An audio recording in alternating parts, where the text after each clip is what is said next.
What's up, guys? Back again with another video. So this time I'm going to be doing something a little bit different. Instead of a character analysis or a review, or show review, anime review, or whatever, what I'm going to be talking about is probably one of the best arcs that I've seen in manga or anime history, and just kind of breaking down why I like it, why I loved it, and just sharing it with you guys. And the manga that we're going to be focusing on is called Blade of the Immortal. It's got a pretty strong cult following, but I wouldn't say it's majorly popular. And then the arc in question doesn't really have a name because, like I said, while it does have a cult following, it's not massive like let's say one of the bigger animes like a Naruto or something like that, So it doesn't really have a colloquial term for this arc. So me personally, I call it the Kaga arc, since this is generally where it's all the events that I'm focusing on are going to be at. These events occur in volumes 8 through 13 in the Japanese version and volumes 10 through 14 in the English version. I got that from the Wikipedia. If you find this manga online, the chapters jump all over the place, so you got to be careful about how you're reading it. But generally, I'm basing it off the Wikipedia, so yeah, you can cross-reference it there. I'm going to be focusing on the events that happened in Kaga, so I'm going to be ignoring the events that had Shira, I believe that's the Autumn Forest, and the Hyakurin, which is, I believe that's the Beast chapters, which are, honestly, the Hyakurin that was an awesome chapter, but just to maintain focus, I'd like to just keep it to Kaga, so I won't be talking about those. Also, as I break this arc down, I'm going to be getting into spoilers, so if you haven't read the manga, I recommend you do so before watching the video. And, if you're in a rush and you just kind of want to get to the parts that you're really, really interested in, I have timestamps listed in the description, so you can kind of see the sections that, are probably more in your interest. And yeah, so let's get into the breakdown. So while reading this arc, I felt there were 5 main themes that really stood out. And that is duty, love, revenge, understanding, and the will to live. These themes were shown through the characters as both individuals and through their relations to each other during this arc. So what I'm going to be doing is I'm going to go through and break down each theme and how it displayed itself throughout the manga, or at least this manga arc. Duty, a moral or legal obligation or a responsibility. That is a textbook definition of the word. And so we all have responsibilities, obligations, things that we have to do. Maybe think someone did something for us and we feel a responsibility to, honor what they did for us. A parent to a child, the child's responsibility to take care of their parents after they've been raised by them. A friend returning a favor to another friend. Maybe somebody saved your life, just any different thing, And so a lot of the times attempting to return these favors can turn into something of a prison. And that is how this theme is really brought up a lot in this arc. Well, in general, the anime in general, but especially this arc. So one of the biggest examples of this is the relationship between Ibane and Hisoka.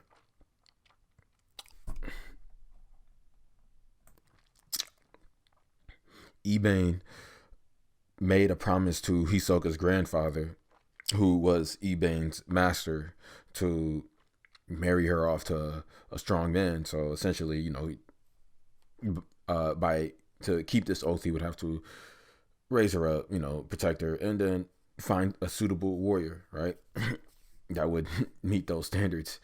And he took this to heart and even gave up his whole life for this promise.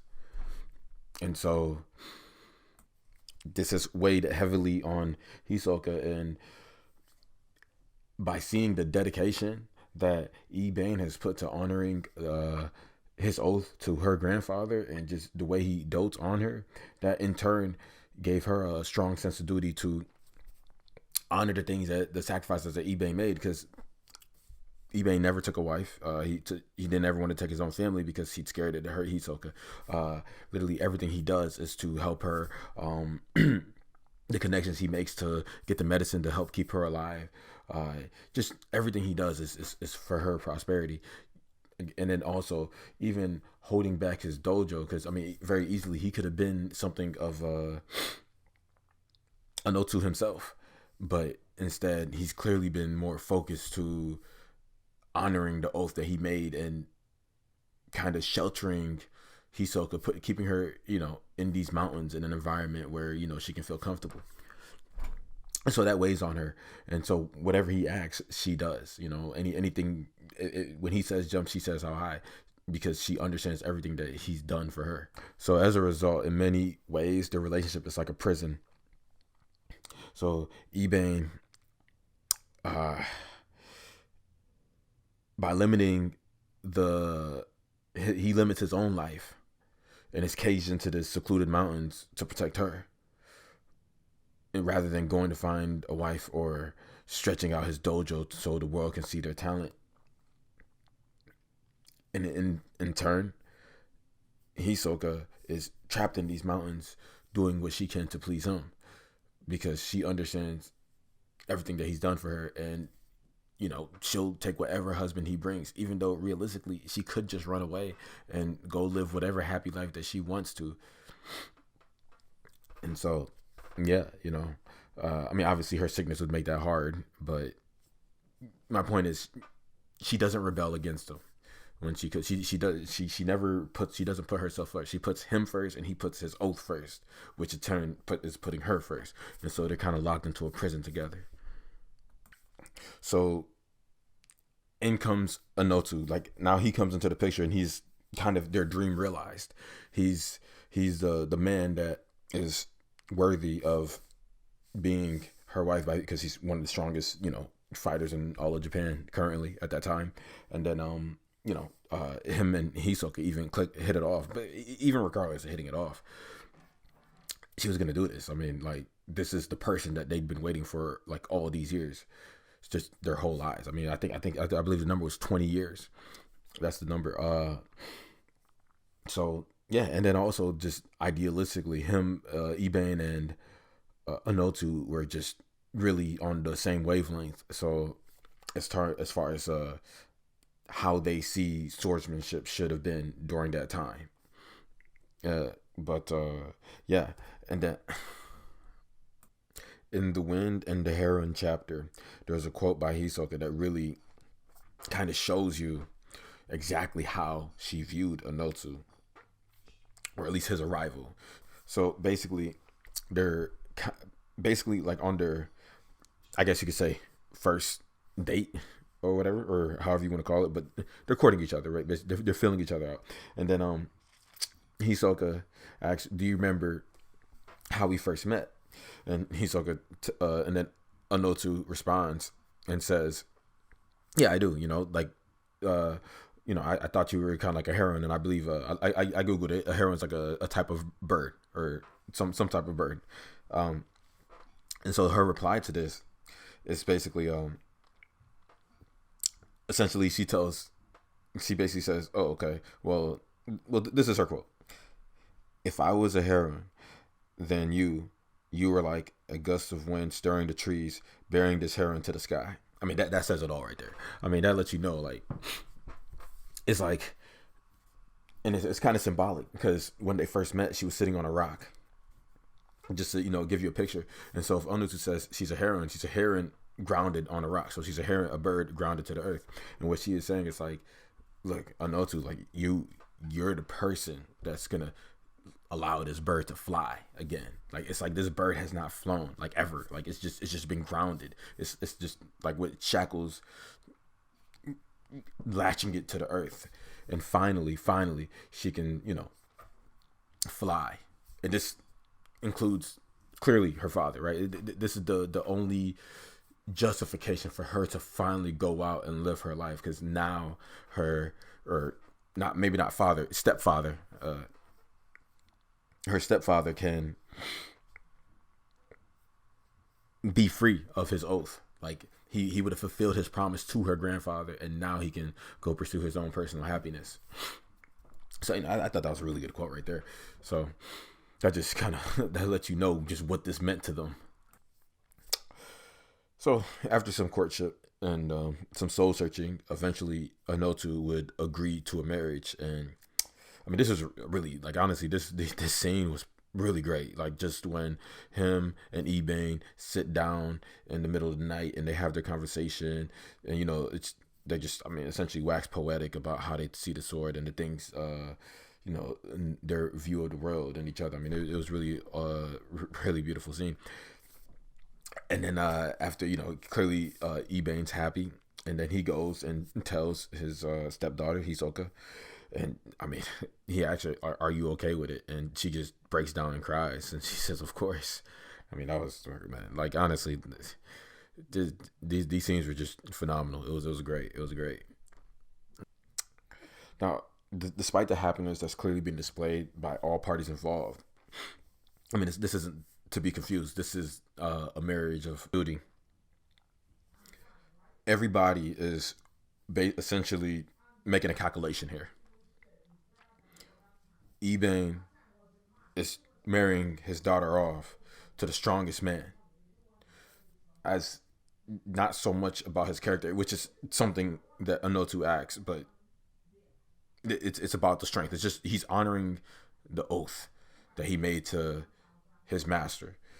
Hisoka is accepting this marriage because it will free her father from this obligation, and Anotsu is accepting this marriage because it will further the agenda of the Itto-ryu. Because as we've all seen throughout the story, if Anotsu would have his way, the woman he'd want to marry is Maki. But he has to push that to the side. He has to push his own personal happiness to the side and make this decision, and to further the Itto-ryu, because so many people have died for that banner. So many people have followed him for that banner, and he can't let them down. And this is his own ambition, and also he wants to honor his grandfather. So, I mean, obviously his own ambitions is probably the biggest thing, but all these things are put to the scale. So love has nothing to do with this. But sadly, this dream just wouldn't last. And then honestly, this section of chapters that was, at this portion of the story, it really just felt like a dream. Like, everything just felt like a dream, like, it just, from just Anotsu showing up, fighting the dojo, and just the calm talks he had with Ibane, and just how he meets this person that he connects with, like, just so perfectly, and they share each other's swordsmanship mentality, because I believe that Anotsu felt alone in the world, up to this point. Like, he felt alone, like, in his thinking, and he found solace with the rare people that he would find that embodied the ideas of what he thought was meant to be the sword, and these are the soldiers, the warriors or soldiers of the Itto-ryu. And so now here he is. He's found a school who he even said himself, like, the talent of the school is like, it's very, like, they might be better than the guys in the Itto-ryu, at least, the Shingyoto-ryu, So, yeah, it was just so dreamy. And then even the best scenes when he's walking with Hisoka, and, when they're courting each other, and it was just phenomenal. And it just honestly, that's just the way I can describe it. It was just dreamlike. It was like, but every dream comes to an end. But sadly, when this one came to end, it turned into a nightmare. And so this dream was short-lived, because the shogunate ended up turning against Anotsu, and so they put the pressure on Ibane and basically threatened that they wouldn't give him the medicine for Hisoka, and if he didn't attempt to kill him. And that was just, man, that was heartbreaking, man. Like, just thinking about it, it just really sucks. And so he had to do what he had to do, and he did that, and they went hunt him down, and then the rest was history. It just turned into a nightmare. and he came in. Him and Anotsu had a conversation. They came to an understanding, and cut his. He had to. Ibane was committed seppuku. He was writhing in pain, and what's his name cut his head off. But and then had Hisoka saw the whole thing. They had a conversation. She understood what went down. Anotsu went, and she killed herself. So that was just all sad. But despite the outcome, it's nice that they at least were able to realize their dream, even if it was for a moment. But before committing suicide, Hisoka had another great quote. She had so many of these. Honestly, she's probably one of my. Honestly, let me not say one of my favorites. She probably is my favorite character out of this whole manga. But this is the quote that she had. This is her waxing poetic to herself. Basically, she's sitting in front of Ibane's dead body, beheaded, and she's kind of thinking out loud.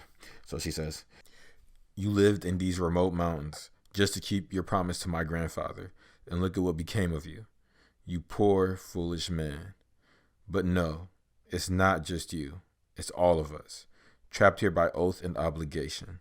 To tell the truth, I knew it from the very beginning, the one way, the simple way, to set us free. I should have chosen this path long ago." End quote. Man, I get chills just reading it, man. Like, whew.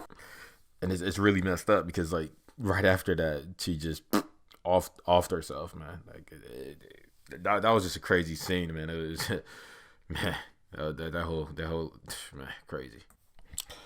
But essentially, but getting more into what she's trying to say, essentially, I believe that she's trying to say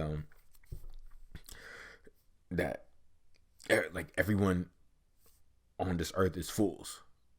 Like all of us are fools. Like we think we're free, but we're really not. Like it's all just an illusion. Like we're shackled by oath and obligation. Like she wanted to commit suicide years ago, but why did she not do that? I would assume, my best guess is probably, she understood how much it would hurt her stepfather, just how it would devastate him and how he would internalize that pain as a shame on himself. So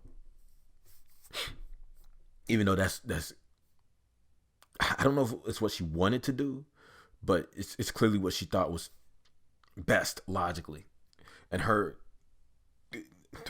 stepfather Ibane was a fool. Like his life could have he could have spread his wings and been everything that Anotsu was, but he was shackled by a promise that he made to her grandfather 20 years ago.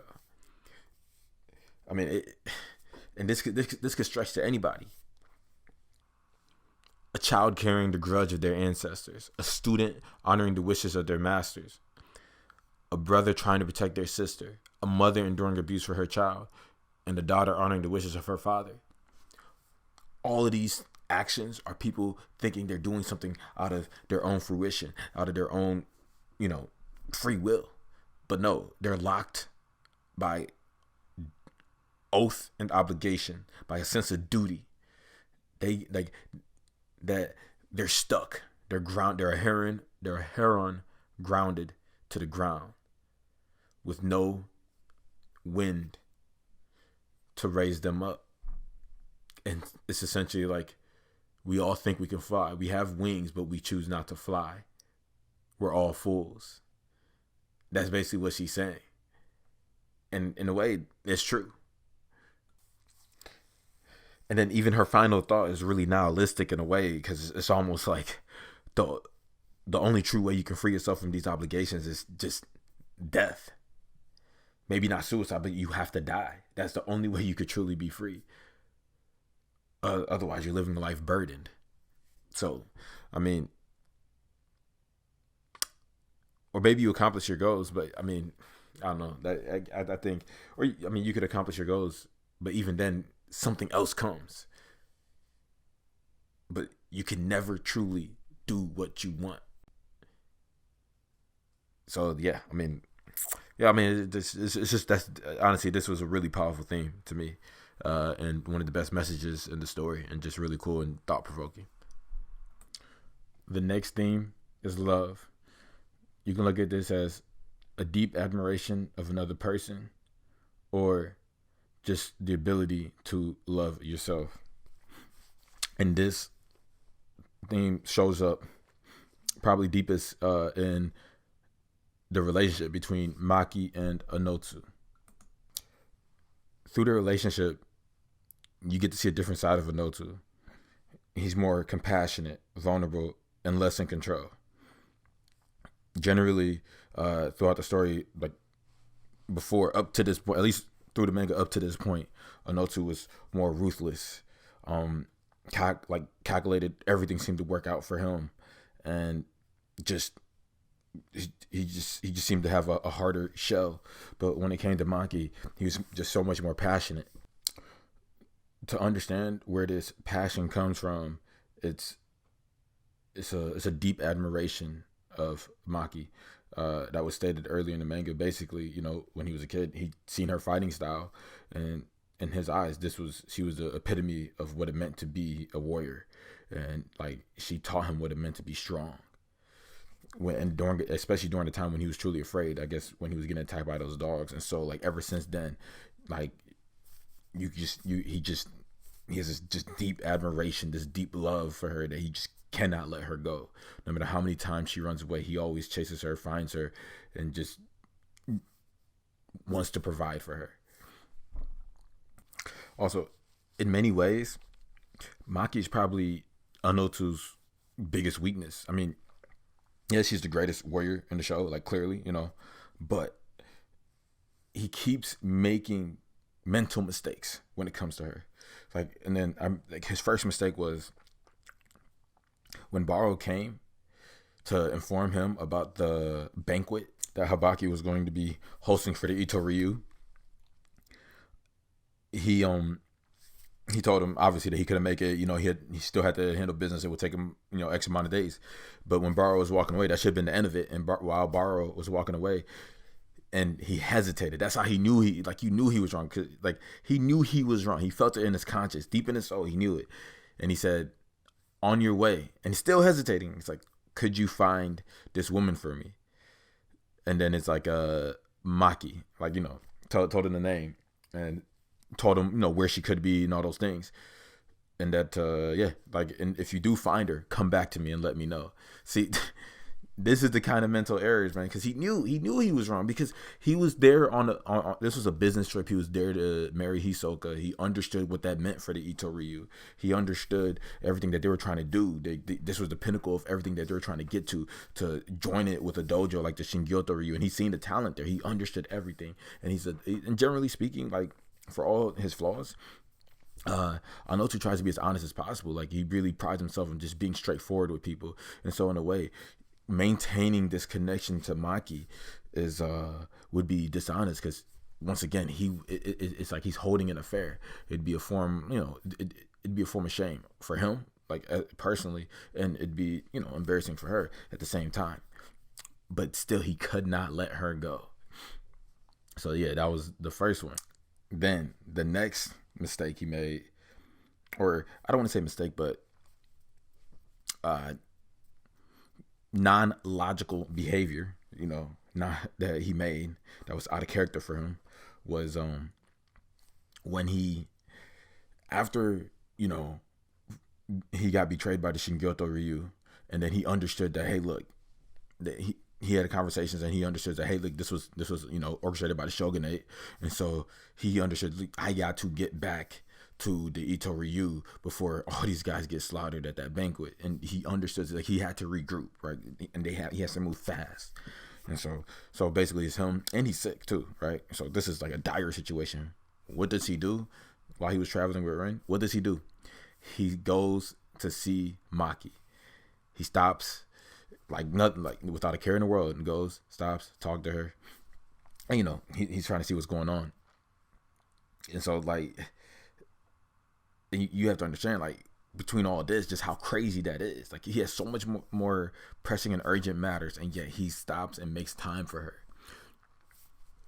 while everything that he's ever worked for is just falling apart at the seams. He still makes sure he's got to go see Maki. And, like, you know, maybe you might say, oh, well, it's to recruit her to fight. I don't think it has anything to do with that. I don't think it had any of those intentions. He just cares for her, and it's as simple as that. Like, he admires, just his admiration for her is so great that you can see that in multiple times that it supersedes his own personal ambitions. Like, that's crazy. And then after he finally gets to her place, you know, and talks to her, he meets up with her. She pays him back. She's like, oh, here, take this money. And he's like, what's this? He's like, oh, this is the money that you paid, the rest of what I owe you for paying to get me out of the prostitution. And he says, well, how did you make this money? You know, she comes up with some BS. And he's like, that's not possible. You couldn't make this much money doing what you're claiming you do. And, you know, he keeps pressing. She doesn't want to say, he keeps pressing. And then finally she says it. She's like, look, I'm selling my body, you know, since you're so worried about it. And, you know, what, do you want more details? And I'm like, wow. And it's crazy because she just brings just such a totally different side out of him. And the way she talks to him is just crazy. No one else could talk to him like this, except maybe Rin. Rin could. But for the most part, no other character could really talk to him like this. And then when she does that, I'm like, dang, that's disrespectful. And then he's just like, he still doesn't even get angry. That's just how much love he's got for her. Like, he still, like, he just cannot really get angry. Like, his anger, like, he does get angry, but it's not even about what she said or talking about how I made that money, you know, like, ooh, this is what I'm doing, aren't you jealous or whatever. Like, that didn't even faze him. What fazed him is that, like, he wants what's best for her, and he's like, look, why are you doing this? You don't need to do this. And then, you know, everything calms down. And then he just kind of goes, you know what? All right, well, here, take some money. You know, just, you know, throwing her some money just to look out. And then you know, he kind of leaves. You know, because she's got a guard up big time. But, you know, he just kind of walks out. And as he's walking away, she asks, oh, you know, well, what's going on with you? And he lets her know that he took a wife. And she's like, oh, okay. And then, you know, they close the door, and you think, okay, that's just it. You know, Anotsu, he's going his own way. And then, yeah, and she kind of just went in her room and she broke down. And she went, got a pipe and smoked it, and she's just breaking down. You could tell, like, I don't know, she was hurting. Like, you know, she's just she's a broken character in a lot of ways, you know. You know, and it's really sad, you know, because especially the scene, she just, like, when she just has a cigarette in her mouth, and she just sits there alone in her shack, and it's just like, you can tell, man, she's just breaking down. Like, you can tell, like, it's like she's just languishing there. It's like she's just waiting to die. But you know, but she just keeps putting up this tough exterior. She puts up this tough exterior to just kind of to push Anotsu away. So yeah, you know, and it's really sad. But then, boom, out of nowhere, Anotsu, boom, to my door swings open. In comes Anotsu, and it's just, and then he sees her in that corner, takes the whatever it is, whether it's cigarettes or weed or whatever, I don't know, whatever she's smoking, throws it to the side, like looks her straight in the face, grabs her, pulls her hand out, and he's like, I guess she tied it up to mess it up, and he opens it and he's like, what the hell is this? He's like, what are you doing? And it's just crazy because I'm telling you, like, it's like this woman makes, like, she takes all reason and logic out of Anotsu. Like, logically, he should just walk away from this, but it doesn't matter. He just can't. He cannot leave her. Like, it's like he just cannot leave her alone. That's like his drug. So he looks at that, and then, you know, she gives him this spiel. She just pours everything out. He's like, oh, you know, like, just how she hates herself, how she's useless, she can't do anything, whatever. And, you know, one of the root of his admiration for her is her swordsmanship. And so he says, if you do this, you can. And then she cuts him off. Like, I don't care, you know, if I lose it, I lose it. I just want you to see me as a person, which I think kind of meant like as a woman or something, like, like not for that or whatever. But even like, and then and on top of that, I feel like, she feels like her swordsmanship is the root of misfortune to people around her, because part of how her brother died was she beat him in a match. And so the shame of losing to a woman, and he was supposed to be the one to be the heir apparent to her father, was too much, and he committed seppuku, or suicide, whatever. And then that led to a whole cascade of events to where I believe I can't remember, but either her father I think he wanted to exile her, and so I guess that the mom had to go with her somehow, but somehow the family broke apart. Either the mom left the father or whatever, but the family broke apart, and she feels responsibility for that. And then the next time she used her talent, she just murdered a couple guys. And once again, when she committed that murder, she really struggled with that, and she had a conversation with Ren, like, what justifies murder, along those lines.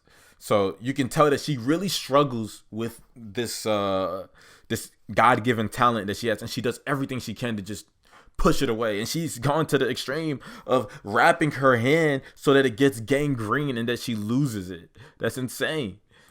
But no matter how deep she goes into her self-hate and self-loathing, and no matter how much of a guard she puts up to push Anotsu away, and no matter how many times she runs, he'll always come back. He's like the pillar that holds her up. He is her support, like everything. And he will not let go of her. And he just looks her dead in her eye, and he goes, "Look, whatever thing you did, whatever sin that you committed, trying to just lose your arm and get rid of your talent will change nothing. Like, any sin that you committed by the blade can only be cured through the blade, basically. Like, embrace your talent. Don't run away from it. Stop running. Like, embrace it. Like, this was given to you. It's a gift." And I mean, I think in a way, I think the only person, like, for the most part, her sword, I guess, also probably, being a woman during this time and doing all these things, whatever, that the only person who ever truly appreciated her talents was Anotsu. And so in a way, like, by him always supporting it kind of, I believe it helped her a lot. I believe it helps her a lot, and it kind of helps uplift her. And he basically says, look, by turning away from this, it's like it's just the worst thing you can do. And there's just basically that, like, giving up is not the answer. Like, what did he say? This is his quote exactly. Like, you can't turn your back on the world or play the cripple. You no longer have the right. And should you try, indeed, you do not deserve to live. Basically saying, like, look, this is no longer your choice alone. Like, as long as I'm alive, I'm going to make sure that you're okay. Basically. That you're not just going to throw everything away, and that he's not going to tolerate it, essentially. So any suicidal thoughts, any self-harm, all that, just throw it away. As long as I'm here, I'm not having it. This rolls over into the next scene where it's he looks at her hand and he says, look, this has been wrapped up for about 10 days and it's healed into your skin. So I'm going to pull this out and it's going to hurt. And regardless, no matter what you say, I won't stop. Like, he's like, he will not stay his hand. So essentially, her only option is to just hold onto his shoulder. That's basically the only option he gives her in that scenario. And just hold on tight.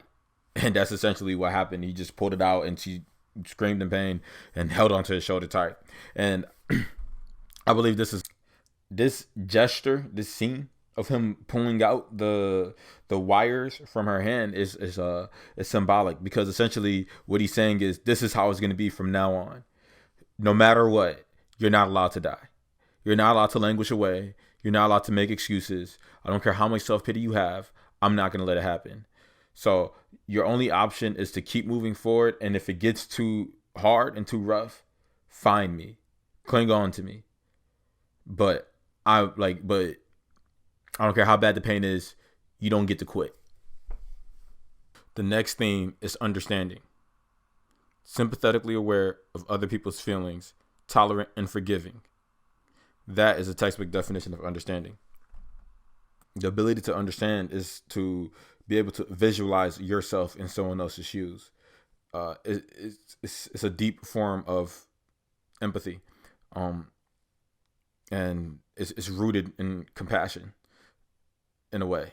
Or I don't want to necessarily say compassion, but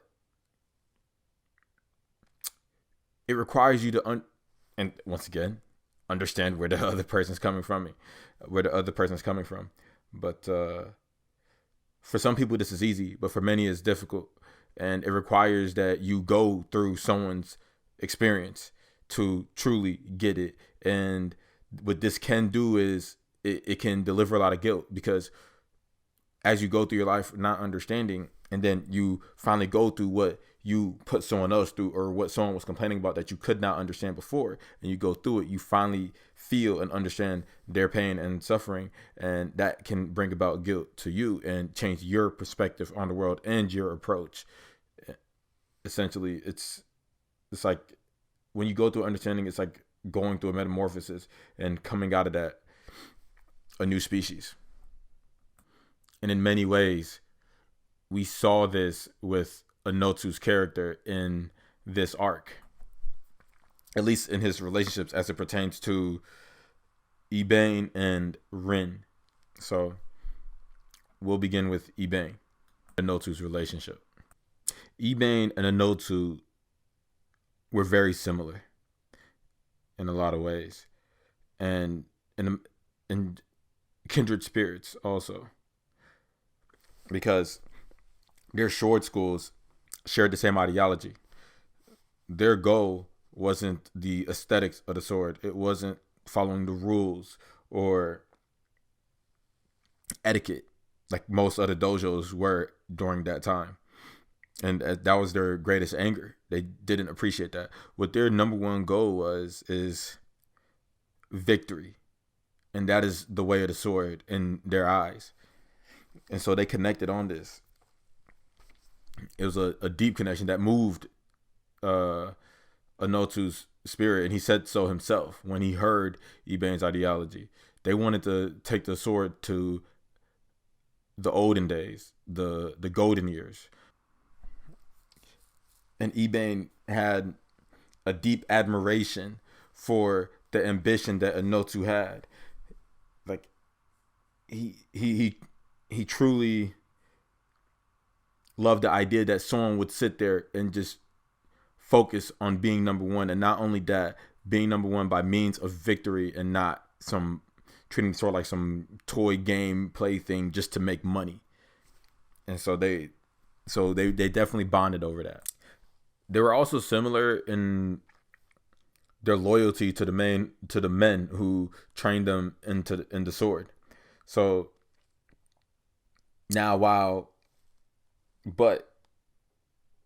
they were similar, they differed in their application of realizing their master's dreams, where Ibane would follow his master thoroughly and in a way gave up on his own ambition. And so Ibane locked himself in a cage on his master's word to marry the daughter off to a strong warrior. And so he essentially grounded his life and shackled himself and secluded himself off to honor his master's, dying wish. Whereas Anotsu clearly had a more complicated relationship with his master and his grandfather. It wasn't nearly as compassionate as I believe maybe Ibane's was with his master. But Anotsu clearly wants to honor his grandfather, and which is why he kicked off his takeover of the sword schools in Japan by destroying the Mutenchi-ryu, because that's the dojo that destroyed his grandfather. And so, but where his grandfather believed in the things of the sword and keeping it aesthetic and, you know, a proper way and the etiquette and all those things, Anotsu dismisses all that. Instead, his ambitions were larger, and he felt that he had a better approach, and he went and acted that out. And his whole sword school is built on everything that his grandfather didn't appreciate, but it was all the same things that destroyed his grandfather and got him kicked out the Mutenkyo-ryu. So in a way, his sword school is like a direct protest to the destruction of his own family. And he essentially took it to places that his grandfather could never do. But in the process, he still honored him. But he didn't let his grandfather's approach ground him. And he soared and, you know, flew with the wind. And he's essentially lived his life as he saw fit. Now, with all this being said, the Ibane, as we all know, ended up betraying Anotsu. And then when Anotsu realized this, he was just stunned. Like, he couldn't believe it. Like, it made zero sense. There was no logical reason for him to do so. And so then when he went to Ibane, you know, to find out, hey, what's going on, and he saw him committing seppuku and saw him there in pain, he basically looked at him like, look, man, I see you here, you know, and I'm going to give you the benefit of the doubt. And if you give me a good reason, I'll put you out your misery. Basically, you know, be his second. And, you know, take him away from his suffering. And so Ibane went on to explain to Anotsu that the shogunate had came to him and basically gave him two choices. He had two options. And one option is he kills Anotsu, and his daughter, he gets the drugs that help keeps his daughter alive. Basically, I believe she has tuberculosis. Or he can reject it, and he doesn't get those drugs, and she dies in I think she can only last about 3 days without the drugs, I believe. Now, Ibane is a man who his whole life he dedicated to honoring the words that he made, the oath that he made with his master, to keeping that promise. Everything, every waking moment, he gave up on his own ambitions, stayed in seclusion. Everything he did was for this day, you know, for the day that he would meet someone like Anotsu, so he can marry Hisoka off. Chose not to get married himself so that it wouldn't hurt her. Everything was for that. She was happy. She was bawling, crying at the idea of marrying this man. Like, all this was this should have been the happiest day of his life. But sadly, in the end, it wasn't meant to be, because his emotions would take grip of him, and he would move off of his feelings, and he chose Hisoka. You know, and by making that decision, the last 20 years, he rendered null and void. And in a way, it's beautiful, because what started out as a relationship of oath and obligation and just honoring his grandfather and just keeping a promise turned into one of true love. Yeah, and he just couldn't, he couldn't. It didn't matter. He could not make the decision to have her die. It wasn't going to happen. And so this is the moment that we ended up at. Once Anotsu heard this, he basically told him, man, if any other Kenshi or warrior had heard what you said to me just now, that you threw away your honor and the duty and the responsibilities that you had on the basis of fleeting emotions, they wouldn't even believe it. It would stun them. But this is where the understanding comes through. Because 4 days prior to this moment, Anotsu was in the same situation when Baro had came to him and told him about the banquet, as we spoke about earlier, and he asked him, hey, look, can you go find Maki for me? As was stated earlier, he knew he shouldn't have done this. He knew what was on the line. He knew what he was there for. And he knew the implications of maintaining a relationship with Maki that's that personal. And yet he still took it. Why? Because of his feelings. In that moment when him and Ibane were talking, this is a direct quote from Anotsu. Kensui don't know. No matter how much you cared for her, you were a fool to betray your own honor. A warrior cannot serve two masters. It's making that choice that measures our worth. If the true patriots of this land heard you were a prisoner of your feelings, they would be staggered. And yet, what I see in you now is what I saw in myself but 4 days past. My own honor, I thought so unshakable, my dojo, my comrades. And that despicable emotion, powerful, matchless, pushing all else aside. Kensui Dono. Today, you committed a grievous error. You strayed from the path that a samurai should always follow. But that crime is not one that I have any right to condemn. Kensui Dono, I will be your second. End quote. In a way, this quote matches Anotsu perfectly. Like, at least the progression of his character.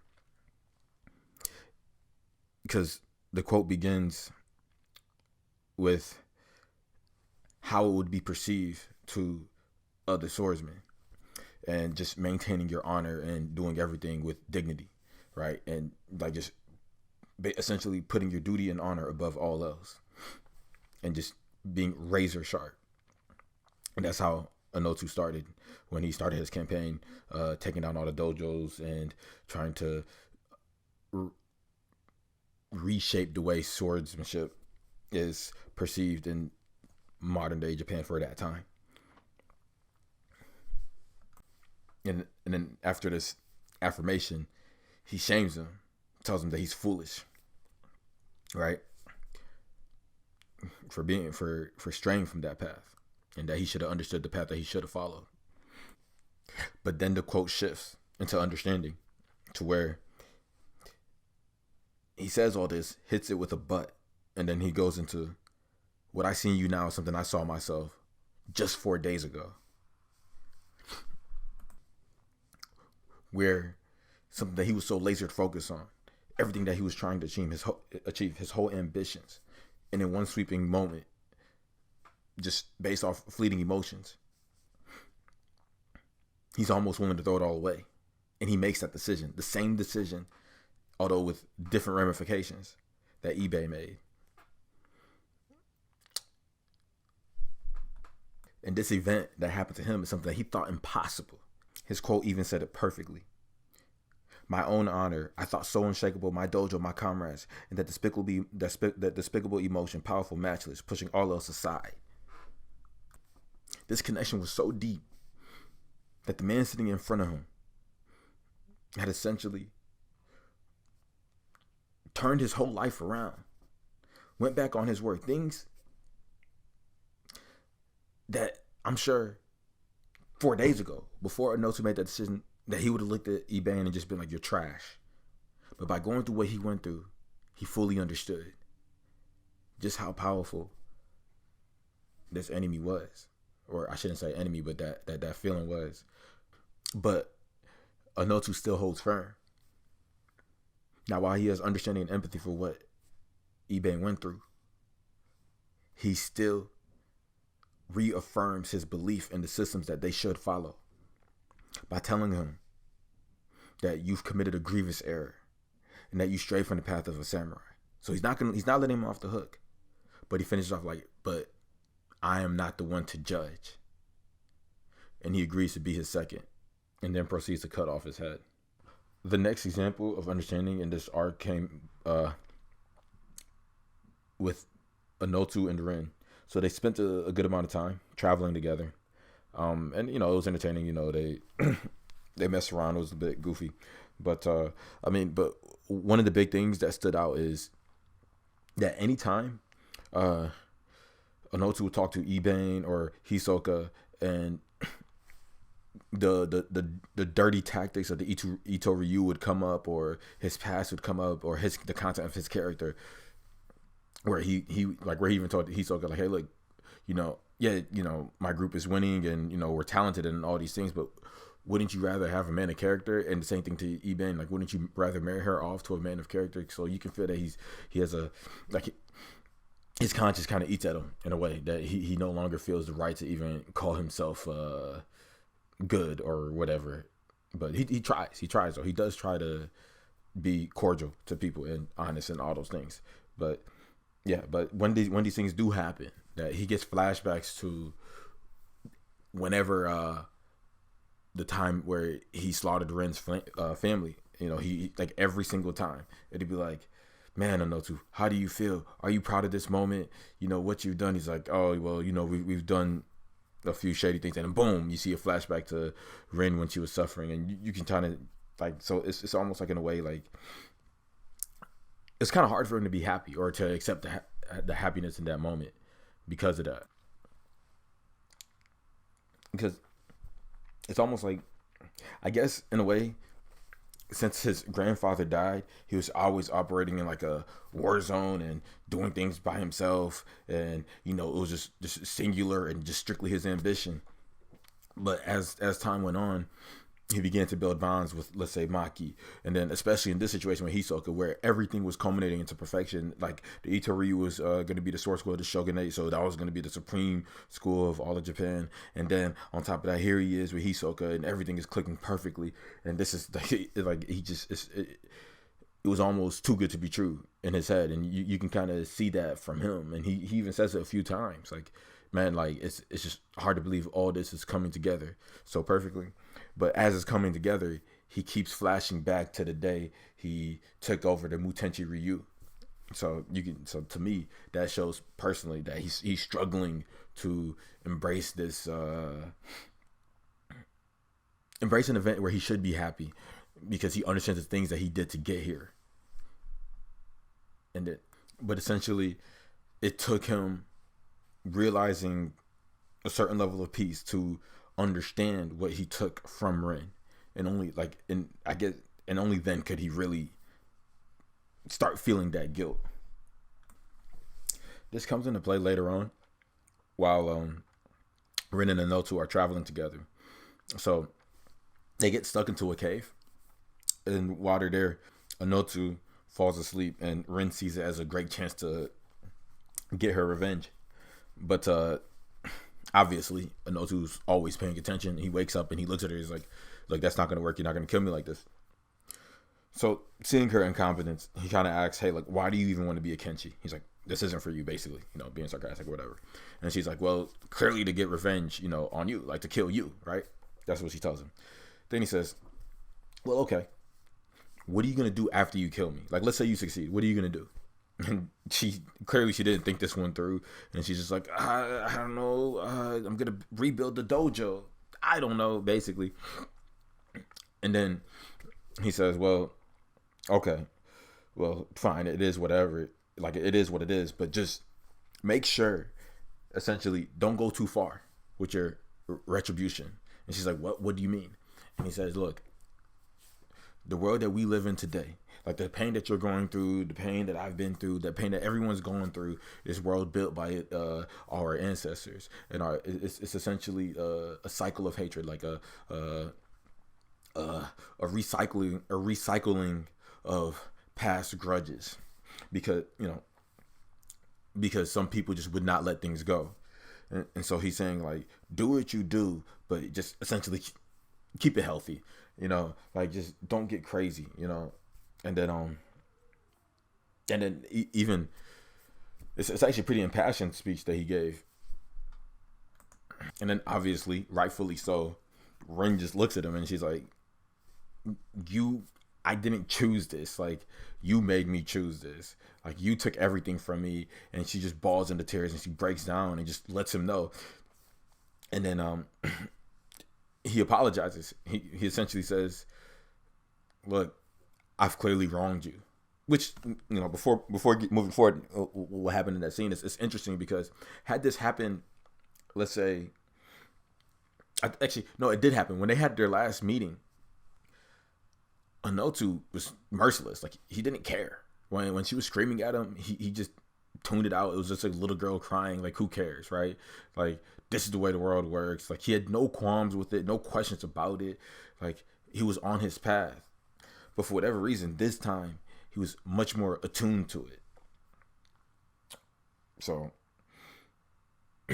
that's interesting. I feel like that shows a lot of growth in his character. That shows that at least the events that have happened between the last time they met and this has really changed him. And I think it's reaching all his goals and kind of getting to the end and just thinking, well, okay, what now? You know, and obviously he had new ambitions that he spoke about, putting people in all over the shogunate or whatever, having his own little shadow government or whatever it is that he was intending to do. But at the end of the day, I don't believe that he ever really, like, after killing the Mutenchi-ryu, he never truly was able to take pride in that.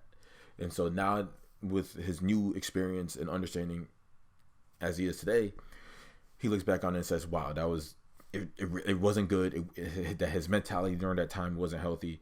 And that he begrudges anybody that would pass that on to the next generation like it was to him. And he sees that in her, and he's just trying to be nice and let her know not to do it. But after he says this apology, Rin flips out and just big boot to the face, takes him to the ground, hauls off, and screams and says, how dare you apologize? If you were sorry and you want to apologize, then you should have just never done it in the first place. And once again, what's interesting, he just lets her do it. Like, he doesn't stop her. He doesn't, like, I think the last time she tried to scrap with him, he pinned her against a tree and just tied up her hands. It's like, basically now he's treating her with kid gloves. He could easily incapacitate her or whatever, but he's letting her vent, which is once again a sign of growth. Like, it's almost like he's taking all of this. He's taking, it's like he's trying to make amends for what he did. That he understands what he did was wrong. I mean, he's clearly still moving on a war path, to achieve his ambitions, but he's becoming more analytical about his actions and how his behavior is rippling through the world. So it's definitely interesting to see. And so now he's a lot more passive in the way he deals with Rin, especially. And also, in many ways, Rin comes to understand Anotsu, whereas before, Anotsu was this boogeyman that, like, all he was the man who killed her parents and nothing else. And so it was this monster that she could easily kill and just do away with. It didn't matter. She had no feelings towards the situation, right? But after spending time, there were, basically, they had jovial moments and whatever, and they're having conversations. And then as she's following him, she sees she was there when Anotsu was talking to Ibane and Hisoka after they had committed suicide. So she's seen all that, and then she saw how he handled that. And then she was there when Anotsu was talking to Maki and pulling her out of the depths of despair, and so she was there for that. So I mean, she's like there for literally everything, and she gets a really like a more 360 image of the guy. And then on top of that, Anotsu apologizing and allowing her to vent, kind of softened, like, also helped to soften her position. That it got to a point that, especially like that cave scene was a serious turning point, because after that scene, she was more willing to help him. I think when he got really sick, she offered him a suicide pill. Obviously, he rejected it. Made sure to save food for him if there's extra. Like, you could tell that she softened her position. And then even crazier when he got really sick. And then it was even crazy. Just like Anotsu was having flashbacks to when Ren, to that past when he would do that, and you can tell his conscience was getting at him. Now, and Ren had it in the opposite way, right? So basically, Anotsu got crazy sick, right?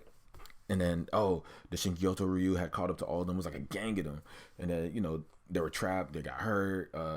They're about to basically kill him. Like, they're dead to rights. And then right in that moment, she looks and she sees that, it looks clearly unfair. And she's like, you guys shouldn't be fighting him. That's not honorable. This isn't fair. You're ganging up on him. And the second she said that, she got a flashback to her own father when Anotsu and his gang of Itto-ryu did that to her father, and she hesitated, and she's like, "Ooh, So that lets you know, like, that's a level of understanding that's just going on. Like that, like they've come by spending this time together and just randomly meeting up with each other and stuff, that they've come to an understanding of each other, and that they're seeing this. Well, now instead of seeing him as a boogeyman, she sees him as just even maybe also herself, because he was also getting revenge for his grandfather. Like she was trying to get revenge for her father, and then at the same time, while she's consciously struggling with trying to get that revenge, whether or not it's the right thing to do, because she still wants to be a good person, and she sees, when she heard his conversation on the cycle of hatred and revenge and retribution passing down from generation to generation, she sees that he's also thinking that way in the way that he treats the people around him, that he generally tries to be solid, and that that she realizes and sees them both as just two individuals that through a series of unfortunate events led them into this conflicted relationship, but not necessarily seeing each other as evil anymore. Because especially she can even more relate to Anotsu, because now she's in Anotsu's position based off what happened between her and Renzo earlier in the manga, when she killed Renzo's father, or at least enlisted Manji to do so. So now that we've finished talking about the themes that were presented in this arc, I want to get into the pacing, feel, and the storytelling of the Kaga arc. So, like, honestly, this arc, like, it had a really nice pacing about it. Like, it started off slow, but it was like a nice little slow burn where you kind of got to get to know the Shingyoto-ryu, Ibane, Hisoka, and just kind of see Anotsu in a different light, instead of the high pace, action, and just kind of in battles or being hunted, right? They just kind of just living everyday life and just chopping wood. And then you had the moments that Anotsu and Hisoka were spending together, where they're talking and getting to know each other. I mean, like, he just gave me like really Samurai X vibes. Like, I hadn't seen something like this like yet since, I guess, Samurai X Trust and Betrayal. But basically, honestly, what really set this section of the story apart is the chemistry between Hisoka and Anotsu. Because during this, you see a more insecure or more introspective Anotsu versus what we had been given before. And then also, Hisoka, you kind of see somebody who is essentially kind of finding her way. And to make this work, she's willing to become anything that Anotsu needs out of her. And,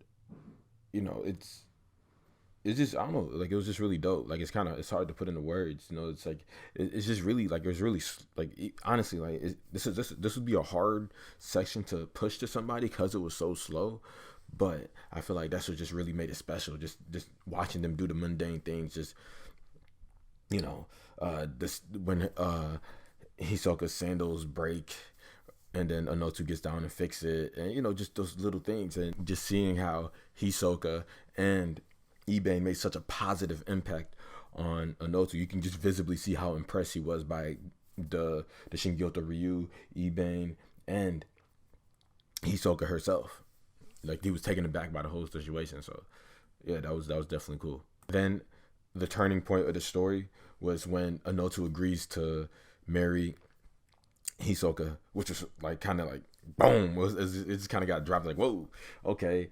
It all seemed too perfect, honestly. But yeah, and then the scene when he did that, like, he's talking to Ibane in the dojo and agrees to the terms of marriage. And then when it gets relayed to Hisoka, and it's like, do you want to do this? And she just balls out crying. Like, it was really special. Like, I mean, these are probably one of my special, like, just one of my favorite scenes. Then the wedding just looked phenomenal. Honestly, like, this whole, like, the summation of all these events just felt like a climax. Like, that's like, it felt like the story could end here. It was too perfect. But despite all these things being true, right, and just how nice it was, it felt like it was too good to be true. It just felt like just this one big dream that just everything was just happening and rolling in perfectly and working for everybody. It was it's a perfect match between Hisoka and Anotsu, the relationship between Anotsu and Ibane, the Shingyoto-ryu coming to terms with everything. Like, everybody was accepting it. The Itto-ryu is, on ascendancy. Like, everything just, like, it just it seemed like it was just working perfectly for Anotsu, and honestly, like Anotsu just felt like the main character for this whole arc. But it just felt like it just seemed too good to be true. So I just got really strong star-crossed lovers vibes, you know, like something off of Kenshin, right? Even like, Samurai X, where he just like, yeah, everything is going good for Kenshin. He's spending time with Tomo, and you know, but it always had that eerie feeling. You know, it was just eerie. And with the OVAs, you had the music, and you kind of, it was always in the back of your mind, like, yeah, this is good, but obviously you knew the ending of Kenshin. But my point is, that's the kind of vibe that I got out of here. And then sadly, all my intuitions came true, you know, like once like Ibane left the wedding, and you could tell by his reaction, whatever he got, it wasn't good. And then, you know, everything after that happened. Shingyoto-ryu, they go try and kill Anotsu. Anotsu comes back, and then when he comes back, I'm like, oh my god. And then like he sees they're talking, and he's committed seppuku, and you know they had their conversation, and then he does that, and then Hisoka comes in, and you know they have their speech, and it's just like, honestly, that ending, like, well, obviously it wasn't an ending, but that series of events for their story just kind of left me a little bit speechless, man. Like, it was just like, it was a really sad ending, man. It was sad, you know. It was sad to see like everything that they'd been hoping for, even for Anotsu, just everything, like everybody's dreams, just to watch it just shatter like that in a moment. It just felt like, oh man, you know. But it was definitely dope. It was really good. So after, you know, Ibane and Hisoka's suicides, Anotsu's on the run. I mean, this was like essentially like the climax in a way. And you know, I don't want to say it, but you could tell like, look, it's going down, right? So he's on the run. He meets up with Ren, and it's really nice. You know, it's kind of, it kind of gives a breather from the heaviness of the story, because you know they joke around, they mess around. So then later he makes a detour to go see Maki, and then that was a special scene. You know, just, you know, seeing him really passionately connect with her and just really care for her. You know, like I said, this biggest thing about this arc is seeing the different sides of Anotsu, and that's what you got to see. I mean, you just saw his range of emotions through all the spectrum, like from happiness, shock, fear, sad, and then also watching his dreams crumble. Just you see him go through everything in this one arc. So he definitely just becomes an endearing character, especially his relationship to Maki. And then so that gets over with. He gets out of there, and then he gets like deathly sick, and you see Ren protecting him, and you see how their relationship evolves from lack of understanding, anonymity, and just, you know, they're each other's nemesis, to a deeper understanding of each other, empathy, and you know, on some level, compassionate, caring, and a deep interest in an interest in each other's future, in a way that they both kind of want to see what happens to each other and how things end for the other person. So then you get the race to Kaga, right? So while all this is going on, while the Shingyoto-ryu's gaining on them, and now it's really starting to pick up. Like, now we're feeling the climax. Anotsu's basically on his deathbed. Ren can't do anything. They catch Ren, you know, and then, you know, Manji and them's on the way, but it doesn't feel like they're gonna get there. And so once they catch her, and then she does a logical thing, you know, even though they're connecting, she's like, you know what? She tells him where she is, and she says it straight up. She's straight up honest. Anotsu's not even mad, right? Because he's like, oh, they came and they were gonna beat me. They said they're gonna kill me, and I just didn't feel like, you know, I should risk my life for you. And fair enough, he got it. He wasn't mad about it. They get him. They gang up on him, and they're about to gang up. And then now you see the level of compassion that she has for him, where she screams, "Oh, don't do that! It's not fair. He's sick. You guys are ganging up on him." And then she flashbacks to her own father, and even hesitates for a second because she feels that guilt. So I mean, this is like, I'm telling you, it's ramping up, and it's really cool the way they're doing all these things, where they're kind of throwing stuff from earlier chapters and bringing it in, and likening each moment to the other, and then putting Anotsu in the position that Ren's father was in many ways. Just kind of really highlighting the cycle of revenge, where the Shingyoto-ryu is trying to get revenge on Anotsu because they feel like he's the reason for all that happened to their dojo. And then also, I mean, they were told to kill him, right? Obviously, but once again, the bad blood is there.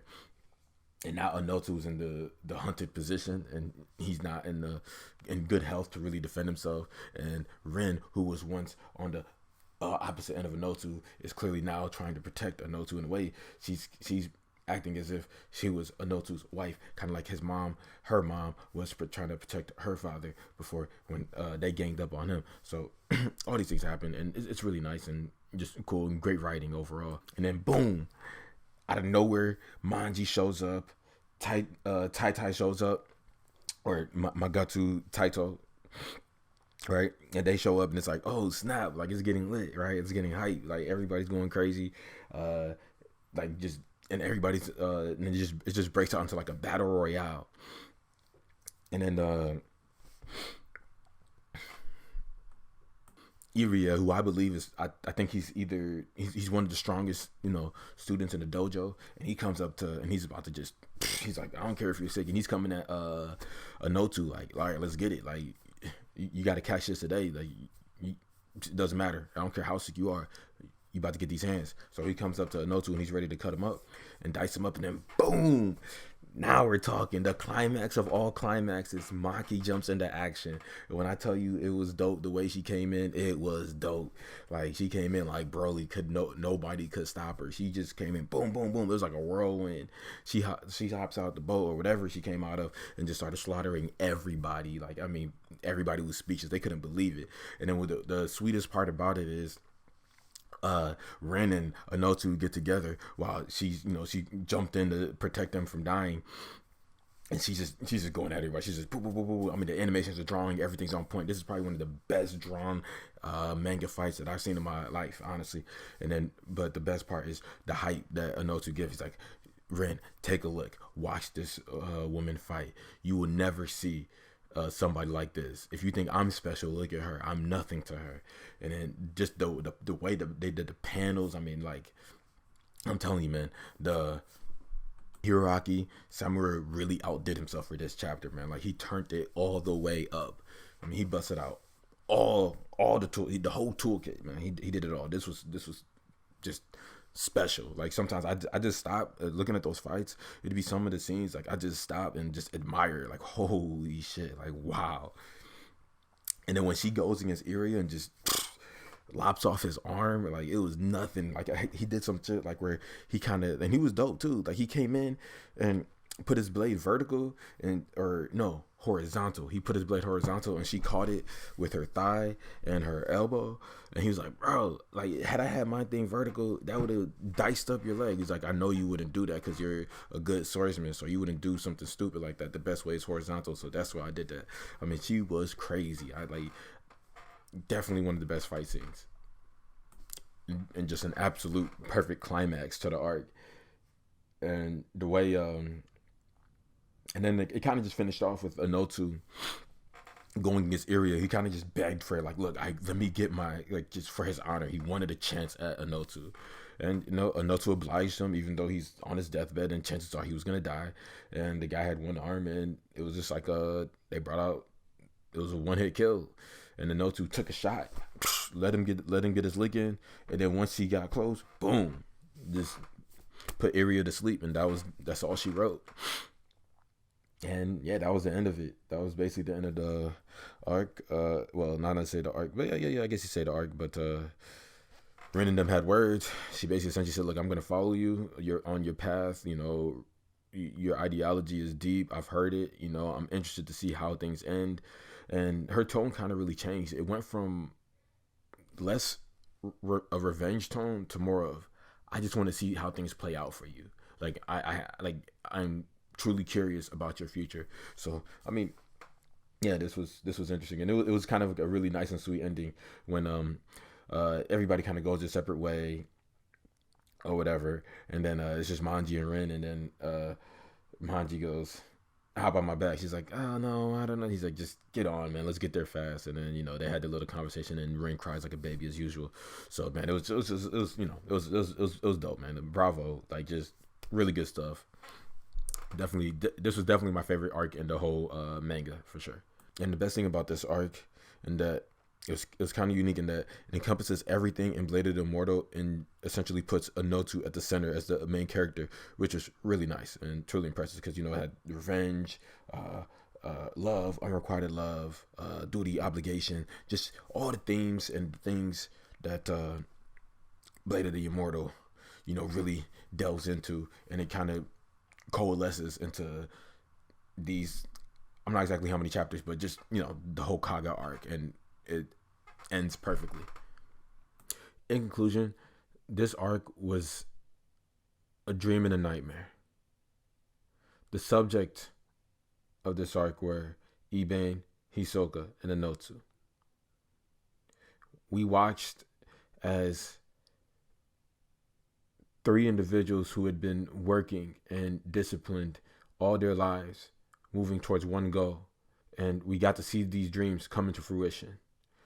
The Itto-ryu had become the supreme sword school in all of Japan. The Shingyoto-ryu was going to merge with it.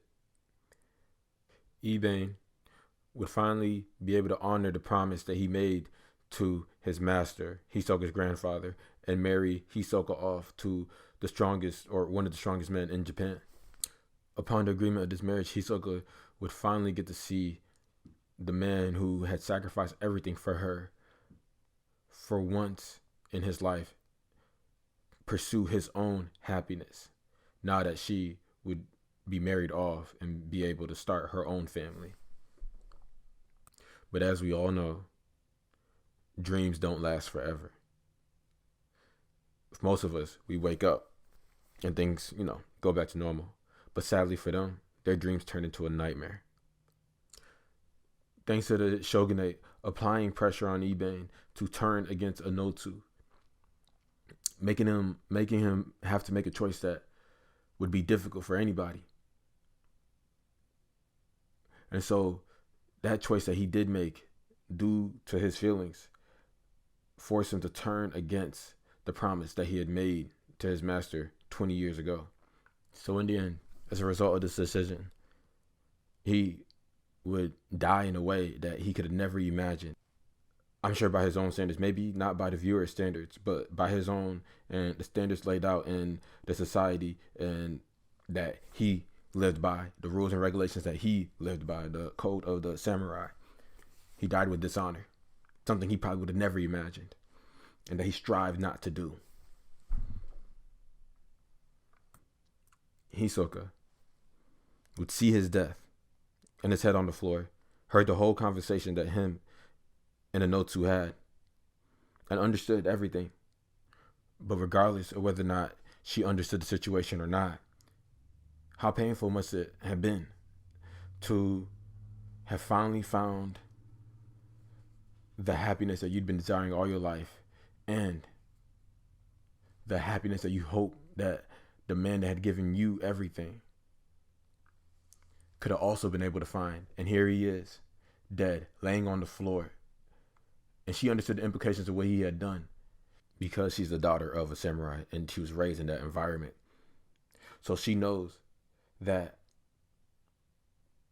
he died in despair, which is the last thing that she ever wanted. That the man that had given her everything, the man that had sacrificed everything for her, who was on the cusp of finding his own happiness, that she had found her own happiness, and him finding his happiness. And in the end, he died alone, with dishonor, and in despair. Anotsu would be the only actor to outlive these events. But he would also have to contend with the fact that the Itto-ryu had reached the apex only to see everything crumble down. And while all this is happening in his mind, that he knows that his brothers are probably going to be slaughtered at the banquet that he was supposed to be at, because it's clear now that it's a setup. But his only option at this point is to keep moving forward. And that, my friends, brings us to the end of this analysis. I would like to thank you all for staying with me this long. And I hope you guys check out my other videos and check out my videos in the future. So yeah, I'll see y'all later. Thanks, appreciate it. Peace.